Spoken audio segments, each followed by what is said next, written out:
The great pre wedding show cinema చూసి వచ్చాను. Cinema ఎలా ఉందంటే, మనకు వింటర్లో హాలిడేస్ వస్తాయి కదా, ఈ హాలిడేస్లో మనం సిటీ వదిలి ఎక్కడో మన సొంత విలేజ్కి వెళ్తాం. సో ఎర్లీ మార్నింగ్ లేచి పచ్చని పొలాలలోకి వెళ్తే ఆ లైట్గా కురుస్తున్న మంచుకు పైరుగాలి వీస్తుంటే మన ఫీలింగ్ ఎలా ఉంటుంది? సినిమా చూస్తున్నంతసేపు నా ఫీలింగ్ కూడా అదే. డీటెయిల్స్లోకి వెళ్లే ముందు hi hello welcome back to బాకా బ్రదర్స్ ఒపీనియన్స్. కొత్తగా వచ్చిన వాళ్ళు సబ్స్క్రైబ్ చేసుకోండి, ఆల్రెడీ ఛానల్ను ఫాలో అవుతున్న వాళ్ళు లైక్ చేయండి, షేర్ చేయండి, పక్కనున్న బెల్ ఐకాన్ కూడా క్లిక్ చేయండి. ఇక స్టోరీలోకి వెళ్తే, ఒక చిన్న విలేజ్లో ఆనంద్, సౌందర్య వీళ్ళిద్దరు పెళ్లి చేసుకోవాలనుకుంటారు. ప్రీ వెడ్డింగ్ షూట్ ప్లాన్ చేసుకుంటారు. సో దీనికోసం ఆ మండల్లోనే ఒక ఫేమస్ ఫోటోగ్రాఫర్ను వెళ్ళి కలుస్తారు, అతనే హీరో. సో దాని తర్వాత ప్రీ వెడ్డింగ్ షూట్ జరుగుతుంది. సో ఏదైతే ఈ ఫుటేజ్ ఉంటుందో ఆ ఫుటేజ్కి సంబంధించిన చిప్పు మిస్ అయిపోతుంది. దాని తర్వాత జరిగిన కాన్సిక్వెన్సెస్ ఏంటి, ఆ తర్వాత ఆ పెళ్లి జరిగిందా లేదా, ఏం జరిగిందన్నదే స్టోరీ. స్టోరీ అయితే చాలా సింపుల్, చాలా థిన్ లైన్ కూడా. సో ఇందులో ఎటువంటి టర్న్స్ కానీ, ట్విస్ట్లు కానీ, భారీ భారీ డైలాగులు కానీ, ఎమోషనల్ సీన్స్ కానీ ఏం లేవు. అలాగని స్టోరీ ఇంట్రెస్టింగ్గా లేదా అంటే, స్టోరీ ఇంట్రెస్టింగ్గానే ఉంది. మంచి ప్లే ఉంది, మంచి సీన్స్ ఉన్నాయి, కామెడీ కూడా బాగా వర్కౌట్ అయింది. ఫస్ట్ సినిమాలో హైలైట్స్ గురించి మాట్లాడుకుందాం. ఆ స్టోరీ లైన్ మంచి కాంటెంపరీ లైన్. రీసెంట్ టైమ్స్లో ఈ ప్రీ వెడ్డింగ్ అని, పోస్ట్ వెడ్డింగ్ అని వీళ్ళు చేసే ఇదంతా మామూలుగా లేదు. సో డైరెక్టరు చాలా తెలివిగా ఆ సైడ్ వెళ్లకుండా ఎక్కడో మారుమూల ఒక చిన్న విలేజ్లో ఇద్దరు ఇన్నోసెంట్ పీపుల్ మధ్య వాళ్ళ పెళ్లికి సంబంధించి ఆ ప్రీ వెడ్డింగ్ ఏదైతే ఉందో దాన్ని లైఫ్ టైం మెమరీగా పెట్టుకోవాలనుకుంటారు. సో ఆ అతి వాళ్ళది కాకుండా ఈ ఇన్నోసెంట్ పీపుల్ది సెలెక్ట్ చేసుకున్నాడు చూడు, అక్కడే సక్సెస్. అది నాకు చాలా బాగా నచ్చింది. సినిమాలో ప్రీ వెడ్డింగ్ సీక్వెన్స్ ఉంది, ఇదైతే అదిరిపోయింది. అంటే అక్కడ సాంగ్, బ్యాక్గ్రౌండ్ సాంగ్ కానీ, సో సాంగ్లో వచ్చే మాంటేజ్లు కానీ ఇవన్నీ కూడా చాలా ఫ్రెష్గా ఉన్నాయి. ఖచ్చితంగా ఎంజాయ్ చేస్తాం. చిప్పు మిస్ అయిన తర్వాత హీరో వెళ్ళి హీరోయిన్తో ఇంకా వేరే ఆప్షన్ లేక వెళ్ళి ఆనంద్ అనే క్యారెక్టర్ను లవ్ చేయమని చెప్తాడు. ఈ హోల్ సీక్వెన్స్ కూడా, అంటే ఇది లాజికల్గా పక్కన పెడితే, లాజికల్గా అయితే కొంచెం కన్విన్సింగ్గా ఉండదు, అది పక్కన పెడితే ఈ సీక్వెన్స్ అంతా కూడా ఫుల్ ఎంజాయ్ చేయొచ్చు.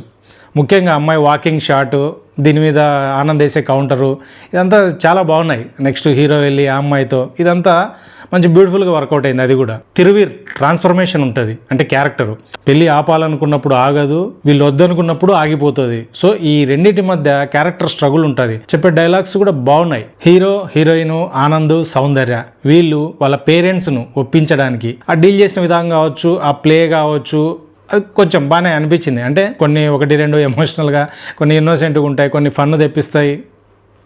ఆ సీక్వెన్స్ కూడా బాగుంది. ఆనంద్, సౌందర్య వీళ్ళ మదర్స్ ఇద్దరు కలిసి ఒక ఆటోలో వెళ్ళే సీను, అది అక్కడ వాళ్ళు మాట్లాడుకునే కాన్వర్జేషన్ బాగుంది, ఆ సీను బాగుంది. దాని తర్వాత వచ్చే సీక్వెన్స్ కూడా అదంతా కూడా బాగా వర్కౌట్ అయింది. సో ప్రీ క్లైమాక్స్లో హీరో వెళ్ళి ఆనంద్కు చిప్పు మిస్ అయింది అనేది రివీల్ చేయాలి. ఈ విషయం ఆనంద్కి ఎప్పుడు చెప్తాడు హీరో, చెప్పినప్పుడు ఆనంద్ ఎలా రియాక్ట్ అవుతాడు అనే దానికోసం దీనికోసం అయితే నేను చాలా క్యూరియస్గా అయితే వెయిట్ చేస్తుంటే, వాటి రియాక్షన్ ఎలా ఉంటుంది, ఎలా తీసుకుంటాడు, ఎలా రియాక్ట్ అవుతాడు. ఆ సీను చాలా బాగా డీల్ చేసినాడు. ఫైనల్ సీన్ ఒకటి ఉంటుంది, ఎవరు మాస్టర్ రోహన్తో ఒక సీన్ ఉంటుంది, అదైతే ఆసం. ఆ సీన్ చూసిన తర్వాత థియేటర్ నుంచి బయటకు వచ్చేటప్పుడు ఆ సీనే మనల్ని హాన్ చేస్తూ ఉంటుంది. అంటే ఏదైతే హోల్ చిప్పు మీద సినిమా జరుగుతుందో చిప్పు మీదనే ఎండింగ్ కూడా ఉంటుంది, అది కూడా బాగుంది. ఇంకా నెగిటివ్స్ గురించి మాట్లాడుకున్నాం. కామెడీ సినిమాలో నెగిటివ్స్ ఇవన్నీ, అది స్టోరీనే సింపుల్ అంటున్నాం, మళ్ళీ దీంట్లో కూడా నెగిటివ్లు ఎత్తుకుతున్నావా అనుకో.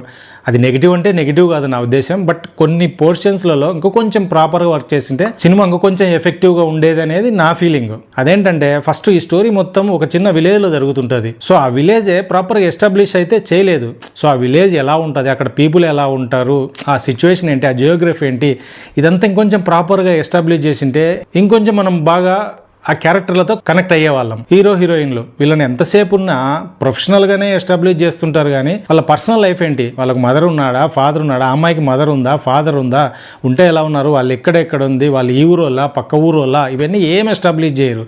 సో దాంతో ఏమైపోతుందంటే ఎంతసేపు ఉన్న స్టోరీ అక్కడే తిరుగుతున్న ఫీలింగ్ ఉంటుంది. సో ఇది బడ్జెట్ సినిమా కాబట్టి అది అర్థం చేసుకోగలం. అప్పుడున్న బడ్జెట్ లిమిటేషన్స్లో మ్యాక్సిమం దానికి రాయకుండా అయితే ఉండరు అనేది, ఇంత రాసిన వాళ్ళు ఆయనతో రాయకుండా ఉండరు అనేది నేనైతే అనుకోవడం లేదు. బట్ ఆ బడ్జెట్ లిమిటేషన్స్లో ఎక్కడో దాన్ని ఇది చేయాల్సింది. బట్ అది కూడా ఇంత సినిమాని మేనేజ్ చేసిన వాళ్ళు దాన్ని కూడా మేనేజ్ చేసింటే ఎలాగోలా తిప్పలు పడి ఇంకా అద్భుతంగా ఉండేది. హీరోయిన్ ఆనంద్ను లవ్ చేయడానికి హీరో ఒప్పించడం. ఇది హీరోయిన్ అడగడం ఇంతవరకు ప్రాబ్లం లేదు, ఎందుకంటే వాడుకున్న సిచ్యువేషన్లో వాడు ఎవ్రీ సిచ్యువేషన్ను వాడు యూజ్ చేసుకోవాలనుకున్నాడు. ఈ సిచ్యువేషన్లోనే అమ్మాయి దగ్గర కూడా వెళ్ళినాడు, వాడి ప్రపోజ్ పెట్టినాడు అమ్మాయి దగ్గర. సో అమ్మాయి ఫస్ట్ థింక్ చేస్తుంది, తర్వాత ఓకే చెప్తుంది. అసలు ఈ అమ్మాయి ఎందుకు ఓకే చెప్పింది, ఇది నాకు లాజికల్గా ప్రాపర్గా అనిపించలేదు, అలాగని కన్విన్సింగ్గా కూడా అనిపించలేదు. ఎందుకంటే లవ్ లేదా అంటే లవ్ ఉంటుంది, బట్ ఎక్కడ ఎక్స్ప్రెస్ చేసుకోరు, ప్రపోజ్ చేసుకోరు. పోనీ క్లోజ్ ఫ్రెండ్స్ అంటే అది కూడా ఆ డిస్టెన్స్ ఫ్రెండ్షిప్పే. అలాంటి టైంలో వీడొచ్చి అమ్మాయికి నువ్వు వెళ్ళి వానితో లవ్ చేసేటట్టు యాక్ట్ చేయి అంటే ఆ అమ్మాయి ఒప్పుకోవడం అనేది అది నాకైతే కన్విన్సింగ్ అనిపించలేదు. అదేదో సిటీలో అంటే ఇట్స్ ఓకే, అది చిన్న విలేజ్. ఆ విలేజ్లో ఈ అమ్మాయి వెళ్ళి వాడిని లవ్ చేయడానికి అమ్మాయి చేసే ప్రయత్నాలు ఇదంతా సో ఎందుకో అంత కన్విన్సింగ్ అయితే అనిపించలేదు. లాజికల్గా అయితే ఎటు అనిపించలేదు, బట్ కన్విన్సింగ్ కూడా అనిపించలేదు. ప్లేలో చిప్ మిస్సింగ్ తర్వాత ప్లే అటు సైడ్ వెళ్తుంది. సో ఈ మిస్సింగ్ తర్వాత వాళ్ళకు తెలుస్తుంది, ఎలా తెలుస్తుంది, తెలిసిన తర్వాత ఏంటి, ఈ సైడ్ స్టోరీ ఉంటుంది అనుకుంటాం. అది సడన్ గా పేరెంట్స్ గొడవ ఆ సైడ్ వెళ్తుంది స్టోరీ. సో అదేంటి ప్లే సైడ్ ఇంట్రెస్టింగ్ గానే ఉంది, అంటే మనం ఒకటి ఎక్స్పెక్ట్ చేస్తే అది ఇంకొకటి జరిగింది అక్కడ. అది బాగుంది.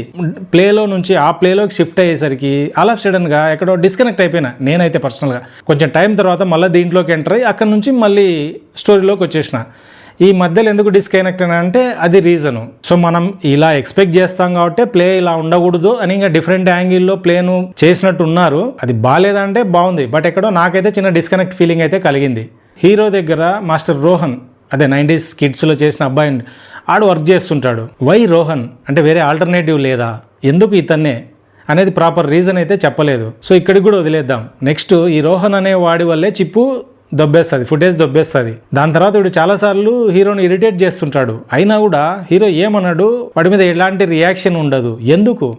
వాడు నీ బంధువా, లేకపోతే ఫ్రెండ్ కొడుకా, లేకపోతే వాడంటే నీకు ఇష్టమా, వాడు పిల్లోడని ఏమనడం లేదా?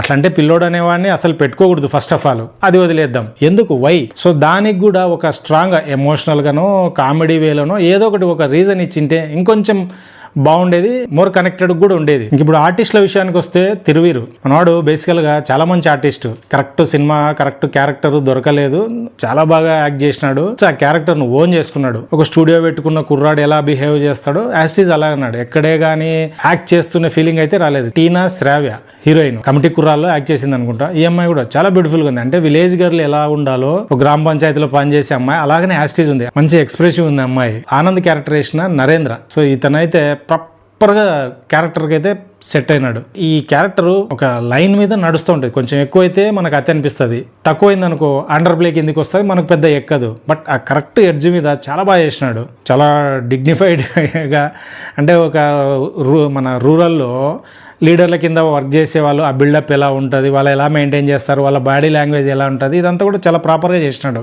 మాస్టర్ రోహన్ మనవాడు 90s కిడ్స్లో చేసినాడు. బేసికల్గానే మంచి ఆర్టిస్టు, మంచి టైమింగ్ ఉన్న ఆర్టిస్టు. దీంట్లో కూడా ఆ షిట్టుకు సంబంధించిన ఆ సీన్లలో అయితే వాడి ఎక్స్ప్రెషన్స్ ఇవన్నీ చాలా బాగున్నాయి.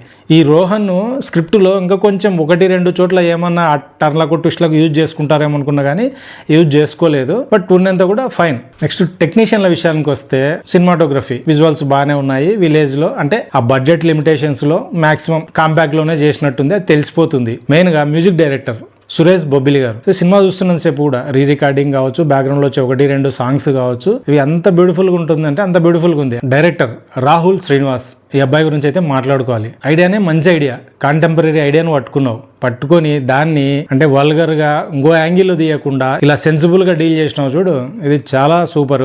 రైటింగ్ చాలా బాగుంది, డైలాగ్స్ బాగున్నాయి, వన్లైనర్లు బాగున్నాయి. రూరల్ సినిమా లాగానే ఉన్నాయి, క్యారెక్టర్లు కూడా అట్లే ఉన్నాయి. All the best bro. ఈ వీకెండ్లో అయితే ఫ్యామిలీ మొత్తం కలిసి సినిమాకు హ్యాపీగా వెళ్ళొచ్చు. మీరు గ్యారంటీగా ఎంజాయ్ చేస్తారనేది నా స్ట్రాంగ్ ఫీలింగ్. ఆల్రెడీ సినిమా చూసింటే మీకేమనిపించిందో కింద కామెంట్ రూపంలో చెప్పండి. ఇంకొక ఇంట్రెస్టింగ్ వీడియోతో మళ్ళీ కలుద్దాం. అంతవరకు టాటా, బాయ్ బాయ్, గుడ్ బై.